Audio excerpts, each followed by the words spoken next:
નમસ્કાર દર્શક મિત્રો, નર્મદા સમાચારમાં આપનું હાર્દિક સ્વાગત છે। સૌપ્રથમ જોઈશું આજના મુખ્ય સમાચારો। ભરૂચનું ગૌરવ એવો ગોલ્ડન બ્રિજ 144 વર્ષનો થયો। ગોલ્ડન બ્રિજને રાષ્ટ્રીય સ્મારક જાહેર કરી પ્રવાસન સ્થળ તરીકે વિકસાવવામાં આવે તેવી ભરૂચની પ્રજાની લાગણી। ₹1 કરોડ ઉપરાંતના ખર્ચે બનનાર પુષ્પધન સોસાયટીથી દહેજ બાયપાસને જોડતા આરસીસી માર્ગનું ખાતમુહૂર્ત કરાયું। ભાજપના નેતાઓએ પગરખા પહેરી જ ખાતમુહૂર્ત કરતા ચર્ચાનો વિષય બન્યો। ભરૂચના શહેરીજનોને 18 દિવસ બાદ 18 મે થી પાણી કાપમાંથી મળશે છુટકારો। રવિવારથી રાબેતા મુજબ 2 સમય મળશે પાણી। કરજણ અને અમલેશ્વર બ્રાન્ચ કેનલ મરામત માટે 30 એપ્રિલથી કરાઈ હતી બંધ। કુકરવાડા ગામે વરઘોડાને હોર્ન મારવા બાબતે 2 જૂથો વચ્ચે ધીંગાણું। પોલીસે બંને પક્ષની ક્રોસ ફરિયાદમાં 14 જણા સામે ગુનો નોંધ્યો। ભારેલા અગ્નિ જેવી પરિસ્થિતિને લઈને પોલીસનો વિસ્તારમાં ચુસ્ત બંદોબસ્ત। ભરૂચનું ગૌરવ એવો ગોલ્ડન બ્રિજ 144 વર્ષનો થયો। ભરૂચની આગવી ઓળખ એવા ગોલ્ડન બ્રિજનું કામ 16 મે 1881ના દિવસે પૂર્ણ થયું હતું અને તેને પ્રજા માટે ખુલ્લો મુકાયો હતો। આ બ્રિજને બનાવતા જે તે સમયે એટલો અધધ ખર્ચ થયો હતો કે તેટલામાં આખો સોનાનો બ્રિજ બની જાય અને તેથી જ આ બ્રિજને ગોલ્ડન બ્રિજ નામ આપવામાં આવ્યું। ગોલ્ડન બ્રિજ અગાઉ રેલવે માટે બનાવવામાં આવ્યો હતો। પાછળથી સિલ્વર બ્રિજનું નિર્માણ કરાતા ગોલ્ડન બ્રિજને વાહનો માટે કાર્યરત કરી દેવાયો હતો। હાલ તો 1 વર્ષ ઉપરાંતથી ગોલ્ડન બ્રિજને વાહન વ્યવહાર સાથે લોકોના પ્રવેશ માટે પણ બંધ કરી દેવામાં આવ્યો છે। ત્યારે ભરૂચના ગૌરવ એવા ગોલ્ડન બ્રિજને રાષ્ટ્રીય સ્મારક જાહેર કરી પ્રવાસન સ્થળ તરીકે વિકસાવવામાં આવે તેવી ભરૂચની પ્રજા લાગણી વ્યક્ત કરી રહી છે। આજ રોજ ભરૂચના સ્થાનિક રહીશો દ્વારા કેક કટિંગ કરી ગોલ્ડન બ્રિજની બર્થડે મનાવવામાં આવી હતી। ભરૂચની ઉમરાજ ગ્રામ પંચાયતમાં આવેલ પુષ્પધન સોસાયટીથી દહેજ બાયપાસને જોડતા આરસીસી માર્ગનું નવનિર્માણ કરવામાં આવશે, જેનું ભરૂચના ધારાસભ્ય રમેશ મિસ્ત્રીના હસ્તે ખાતમુહૂર્ત કરાયું। ભરૂચ શહેરમાં વિકાસના કાર્યોનો ધમધમાટ જોવા મળી રહ્યો છે, ત્યારે ભરૂચના બોલાવ જિલ્લા પંચાયત વિસ્તારમાં આવેલ ઉમરાજ ગામની પુષ્પધન સોસાયટીથી દહેજ બાયપાસને જોડતા માર્ગનું સ્વર્ણિમ મુખ્યમંત્રી સડક યોજના અંતર્ગત ₹1.25 કરોડના ખર્ચે નિર્માણ કરવામાં આવશે। માર્ગની આ કામગીરીનું ભરૂચના ધારાસભ્ય રમેશ મિસ્ત્રીના હસ્તે ખાતમુહૂર્ત કરવામાં આવ્યું। આ પ્રસંગે ભરૂચ જિલ્લા પંચાયતની કારોબારી સમિતિના અધ્યક્ષ ધર્મેશ મિસ્ત્રી, અનિલ રાણા, સ્થાનિક આગેવાનો તેમજ સોસાયટીના સભ્યો ઉપસ્થિત રહ્યા। અત્રે ઉલ્લેખનીય છે કે ભરૂચની શ્રવણ ચોકડી નજીક નિર્માણ પામી રહેલ ફ્લાયઓવર બ્રિજના પગલે સર્જાતી ટ્રાફિક જામની પરિસ્થિતિના કારણે મોટી સંખ્યામાં વાહન ચાલકો આ માર્ગનો ઉપયોગ કરે છે, ત્યારે માર્ગનું નવનિર્માણ થતાં વાહન ચાલકો તેમજ સોસાયટીના સભ્યોને રાહત થશે। આજે આ રોડનું ખાતમુહૂર્ત કરીને કામ શરૂ કરવાના કારણે આ વિસ્તારના લોકોની સમસ્યાઓ ઓછી થશે।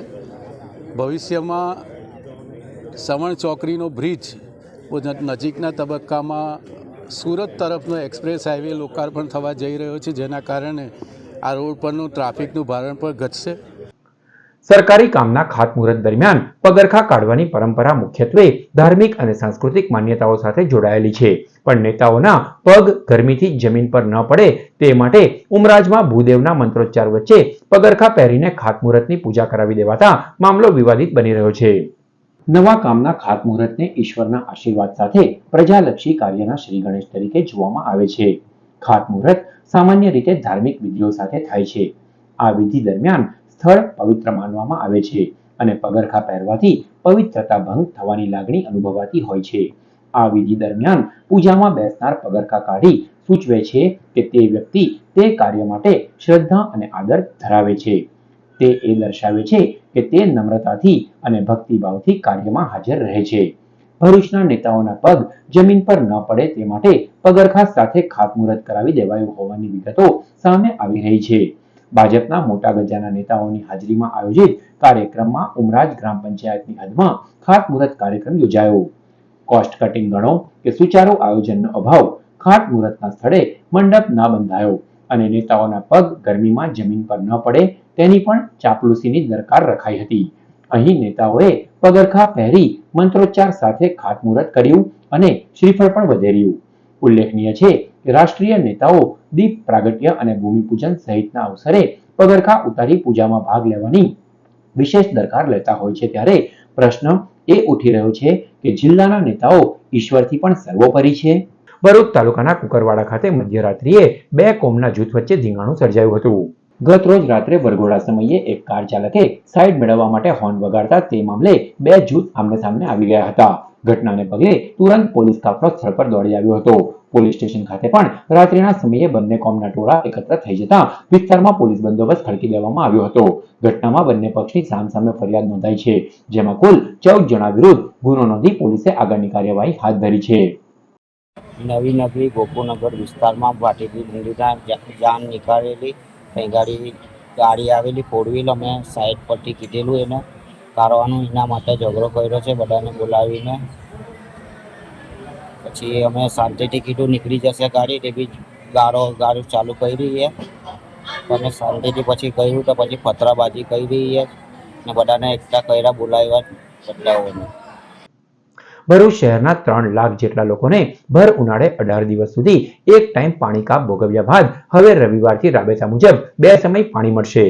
ભરૂચ નગરપાલિકા દ્વારા સરદાર સરોવર નર્મદા નિગમની અમલેશ્વર બ્રાન્ચ કેનાલ મારફતે રો વોટર મેળવી અયોધ્યાનગર વોટર ટ્રીટમેન્ટ પ્લાન્ટથી શહેરના અલગ અલગ વિસ્તારમાં આવેલ ટાંકી પરથી શહેરીજનોને પાણી પુરવઠો પૂરો પાડવામાં આવે છે. સરદાર સરોવર નર્મદા નિગમ દ્વારા મિયાગામ તેમજ અમલેશ્વર બ્રાન્ચ કેનાલ મરામતના કારણે 30 એપ્રિલથી બંધ કરવામાં આવી હતી. કેનાલ રિપેરિંગ માટે બંધ કરાતા માતરિયા તળાવના સંગ્રહિત પાણીના જથ્થામાંથી તેમજ ટ્યુબવેલમાંથી પાણી મેળવી પાલિકા દ્વારા એક ટાઈમ જ પાણી અપાઈ રહ્યું હતું. કેનાલ રિપેરિંગની કામગીરી પૂર્ણ થતા હવે 18 મે રવિવારથી 2 સમય પાણી પુરવઠો આપવામાં આવશે. ભરૂચ જિલ્લા ભાજપ દ્વારા ઓપરેશન સિંદૂરમાં સેનાની ભવ્ય સફળતાની ઉજવણીના ભાગરૂપે તિરંગા યાત્રાનું આયોજન કરવામાં આવ્યું હતું, જેમાં મોટી સંખ્યામાં શહેરીજનો જોડાયા. ભરૂચ શહેરમાં ભારતીય જનતા પાર્ટી દ્વારા ભવ્ય તિરંગા યાત્રાનું આયોજન કરવામાં આવ્યું હતું. યાત્રાની શરૂઆત શહેરી વિસ્તારના પ્રખ્યાત માતરિયા તળાવથી કરવામાં આવી હતી, જે સ્ટેચ્યુ પાર્ક સુધી દેશભક્તિના ઉર્જાભર્યા માહોલમાં પસાર થઈ હતી. આ તિરંગા યાત્રામાં મોટી સંખ્યામાં શહેરવાસીઓએ ઉત્સાહપૂર્વક ભાગ લીધો. યાત્રાની આગેવાની ભરૂચ જિલ્લા ભાજપ પ્રમુખ પ્રકાશ મોદીએ કરી હતી.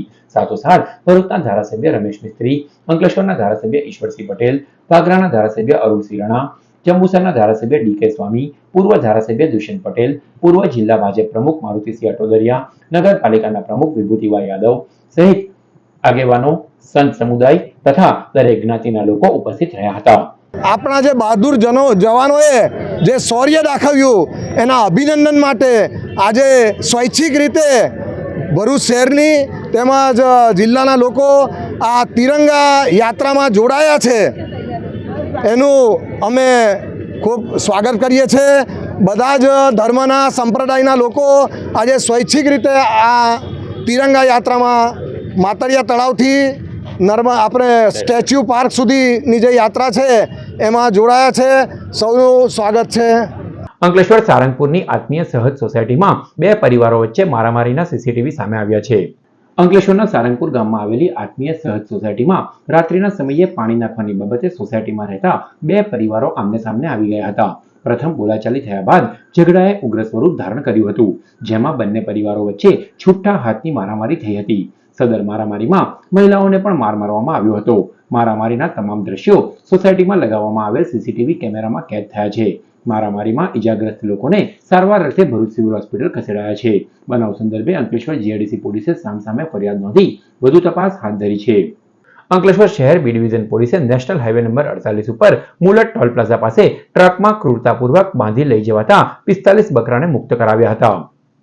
સુરતના જાગૃત નાગરિકોને ચોક્કસ માહિતી મળી હતી કે સુરતના શેખ નિઝામુદ્દીન શાહબુદ્દીન પાલનપુરના વિવિધ ગામોમાંથી મોટા પાયે બકરાની ખરીદી કરી તેને ક્રૂરતાપૂર્વક બાંધી હેરાફેરી કરી રહ્યો છે. માહિતીના આધારે ભરૂચ અંકલેશ્વરને જોડતા નેશનલ હાઈવે નંબર 48 ઉપર માંડવા ટોલ પ્લાઝા પાસે સુરત તરફ જતા માર્ગ ઉપર અન્ય મિત્ર જોડે આવી આ અંગે બી ડિવિઝન પોલીસ મથકે જાણ કરી હતી. જ્યાં ચોક્કસ માહિતીના આધારે ટ્રક આવતા પોલીસે તેને રોકી તલાશી લેતા અંદર ક્રૂરતાપૂર્વક કોઈ પાણી કે ઘાસચારાની વ્યવસ્થા વગર બાંધેલા બકરા નજરે પડ્યા હતા. જે અંગે જરૂરી આરટીઓના નિયમ અનુસાર પશુ પરિવહનનું પરમિટ ચાલક પાસે માંગતા તે ગલ્લા તલ્લા કરવા લાગ્યો હતો.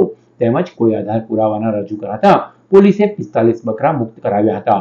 તેમજ ટ્રક ચાલક ઇલિયાસ ખાન દિલાવર ખાન જાડેજા તેમજ સુરતથી મંગાવનાર અને પાલેજ ખાતેથી ભરી આપનાર સુરતના શેખ નાઝીમુદ્દીન શાહબુદ્દીનની ધરપકડ કરી વધુ તપાસ હાથ ધરી છે. અંકલેશ્વર તાલુકાના જૂના દીવાથી પૂનગામ વચ્ચે એક્સપ્રેસ વેની કામગીરી ખેડૂતના વિરોધ વચ્ચે આજે પોલીસ બંદોબસ્ત સાથે પ્રારંભ કરવામાં આવ્યો હતો. જો કે દીવાના આંદોલનકારી ખેડૂતો કોઈ અગમ્ય કારણોસર વિરોધ કરવા ડોકાયા ન હતા. અંકલેશ્વર તાલુકાના ગામોમાંથી પસાર થતા વડોદરા મુંબઈ સુધીના એક્સપ્રેસ વેની કામગીરી ખેડૂતોના વળતરના વિવાદને કારણે અમુક ભાગ પૂરતી અટવાઈ પડી હતી. આજે પોલીસ બંદોબસ્ત હેઠળ આ ઠપ કરાયેલી કામગીરીનો પ્રારંભ વહીવટીતંત્રએ કરાવ્યો હતો. કામના સ્થળ ઉપર પોલીસ, આરોગ્ય વિભાગની ટીમ, ફાયર વિભાગની ટુકડી મોજૂદ રહી હતી. જોકે અપેક્ષિત દીવા ગામના ખેડૂતો કામગીરીનો વિરોધ કરવા કોઈ અગમ્ય કારણોસર ફરક્યા ન હતા, જેને પગલે તંત્રએ રાહતનો શ્વાસ લીધો હતો અને અધૂરી કામગીરી નિર્વિઘ્ને શરૂ કરી દેવામાં આવી હતી. ટ્રાફિક સિટી તરીકે બદનામ ભરૂચમાં ફરી એકવાર ટ્રાફિક જામના દ્રશ્યો જોવા મળી રહ્યા છે. ટ્રાફિક સિટી તરીકે બદનામ ભરૂચમાં ફરી એકવાર ટ્રાફિક જામના દ્રશ્યો જોવા મળી રહ્યા છે. અંકલેશ્વર નજીક નેશનલ હાઈવે નંબર 48 ઉપર વાહનોની લાંબી કતાર જોવા મળી રહી છે. અંકલેશ્વરની વાલિયા ચોકડીથી રાત્રિપરા ચોકડી વચ્ચે સુરત તરફ જતી લેનમાં 3 થી 4 કિલોમીટર સુધી વાહનોની લાંબી કતારો લાગી છે. ઉનાળાની ગરમીમાં વાહન ચાલકોએ કલાકોના કલાકો વાહનોમાં શેકાવાનો વારો આવી રહ્યો છે. વાલિયા ચોકડી નજીક અમલા ખાડી પરનો ઓવરબ્રિજ સાંકડો હોવાને કારણે વાહનોની ગતિ અવરોધાય છે, જેને કારણે દિન પ્રતિદિન ટ્રાફિક જામની સમસ્યા વકરી રહી છે. નેશનલ હાઈવે પર આવેલા ઓવરબ્રિજને પહોળા કરવામાં આવે તો જ આ સમસ્યાનું નિરાકરણ આવી શકે તેમ છે. વાહન ચાલકો ટ્રાફિક જામની સમસ્યા ઝડપી નિરાકરણની માંગ કરી રહ્યા છે. જંબુસર પાલિકા દ્વારા હાલમાં ચાલી રહેલી પ્રી મોન્સૂન કામગીરીમાં ખુલ્લા કાંસને બંધ કરવાની માંગ ઉઠી છે. જંબુસર નગરપાલિકા દ્વારા હાલ પ્રી મોન્સૂન કામગીરી હેઠળ કાંસોની સાફ સફાઈ કરવામાં આવી રહી છે. જંબુસર ડેપો વિસ્તારમાં ડિલક્સ શોપિંગ સેન્ટર પાસે કાંસ ઉપરનો સ્લેબ તૂટી પડ્યો હતો, જેને કારણે દુકાનદારો અને ખરીદી કરવા આવતા લોકોને ભારે મુશ્કેલીનો સામનો કરવો પડે છે. ખુલ્લા કાંસમાં લોકો પડવાના બનાવો પણ બન્યા છે. અગાઉ પાલિકા સત્તાધીશોને રજૂઆત કરવા છતાં કાંસને બંધ કરાયો નથી. આગામી ચોમાસામાં કોઈ ઘટના બને તે પહેલા તમામ ખુલ્લા કાંસોને બંધ કરવા શહેરીજનોએ માંગ કરી છે.